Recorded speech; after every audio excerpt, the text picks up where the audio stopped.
ज्ञानवापी मस्जिद के वजूखाने में कुएं के अंदर जिस फव्वारे में होने का दावा किया जा रहा है, वो दावा तकनीकी तौर पर भी मजबूत नहीं लगता। हमें लगा कि चलिए ठीक है, सब बात में ये फव्वारा फेल हो रहा है, टेक्निकली चेक करें कि ऐसा हो सकता है कि नहीं। तो क्यों हमें लगा कि तकनीकी तौर पर भी ये दावा मजबूत नहीं लगता कि ये फव्वारा होगा? इसकी कई वजह हैं।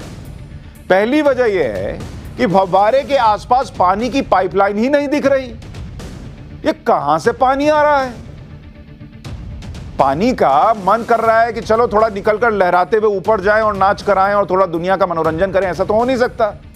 कहीं से तो पाइप आएगी, कहीं से तो पाइपलाइन में पानी आना चाहिए, कहीं से कुछ तो होना चाहिए। कल हमने सोहन लाल जी से बात की थी जो अंदर गए थे, उन्होंने भी कहा कि हमने आसपास ढूंढा, कहीं पाइप नहीं थी। हमने कहा चला के दिखाइए, तो उन्होंने कहा ये 50 साल से खराब पड़ी हुई है। तो इतना सब कुछ हो गया, एक इसको ठीक नहीं करा पाए वो लोग।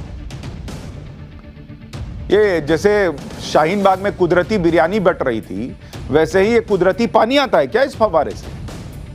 कोई पाइप ही नहीं है। खैर चलिए, हो सकता है हमें ना दिखाओ, किसी को ना दिखाओ, कुछ हो कुदरती।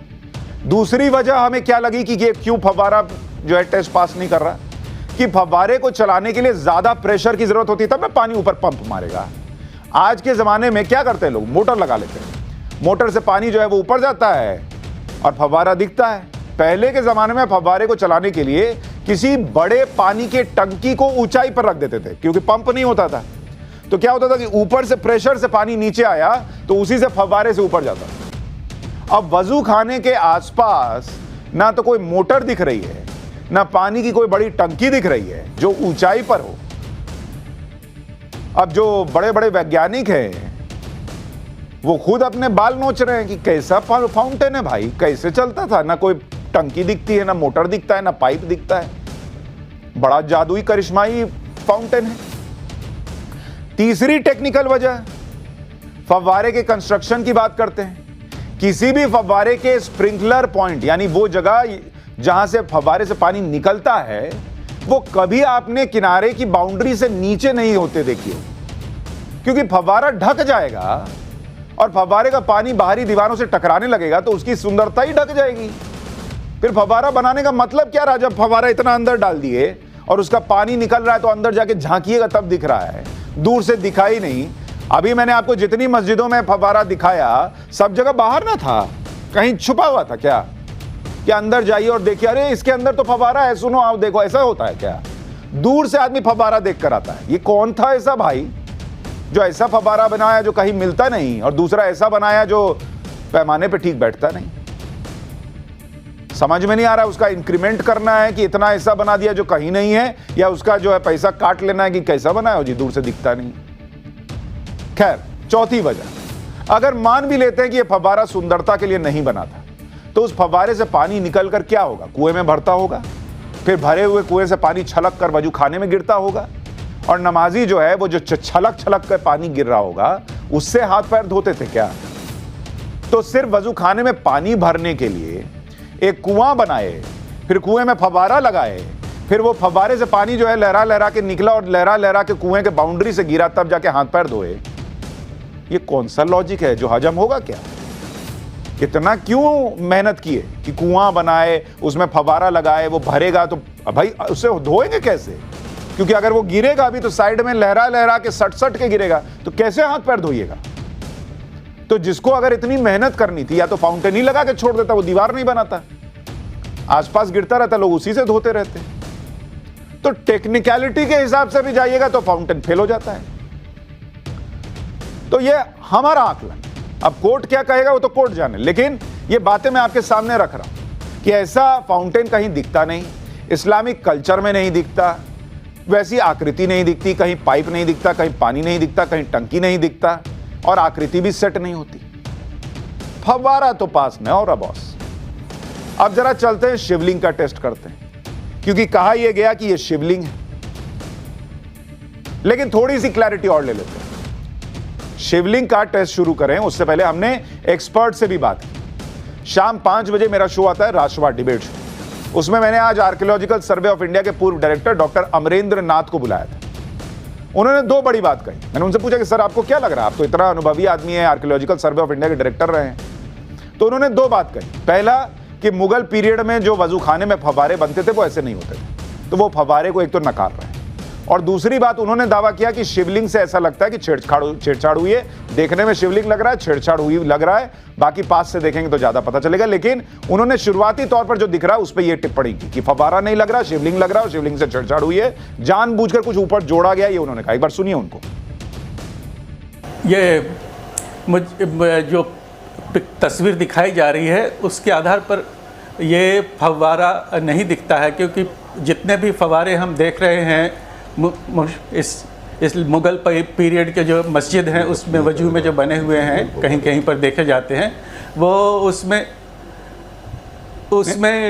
फ्लोरल पैटर्न होते हैं ऊपर में और एक टोटी लगी रहती है। और यहाँ जो दिखाया जा रहा है उसमें लगता है कि शिवलिंग के साथ छेड़छाड़ हुई है और जो रिंग जैसा फॉर्मेशन इसके चारों तरफ है और उसके बीच में एक सिलेंड्रिकल चीज़ जो दिखाई पड़ रही है, उसके ऊपर हेमिस्फेरिकल जो सिचुएशन होनी चाहिए वो नहीं है, बल्कि टॉप पर एक डिस्क जैसा फॉर्मेशन है और वो डिस्क में कुछ 5 रेडियल मार्क्स इंग्रेविंग्स हैं, उसके ऊपर इंग्रेविंग्स दिखाई पड़ रहे हैं रेडियल तरीके के।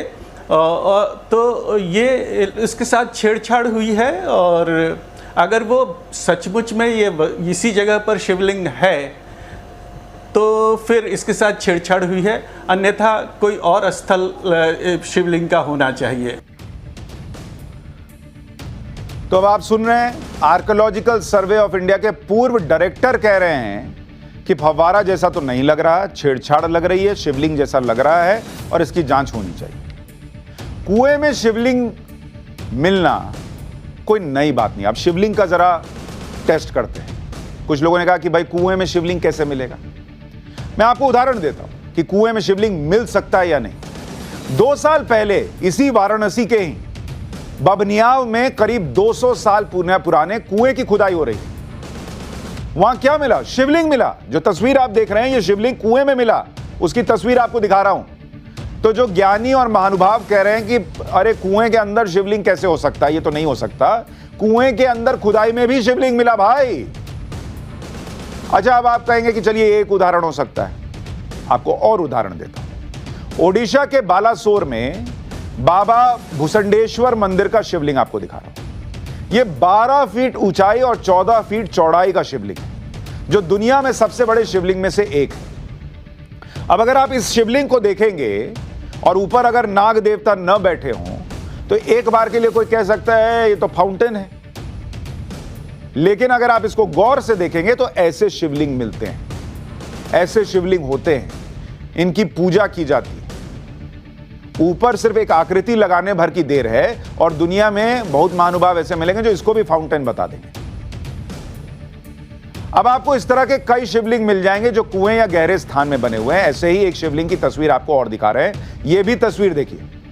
जो लोग कह रहे थे कि भाई ऐसे अंदर शिवलिंग कैसे होते हैं, देखिए ये भी कुआंनुमा दिख रहा है और अंदर शिव जी बैठे हुए हैं, शिवलिंग दिख रहा है।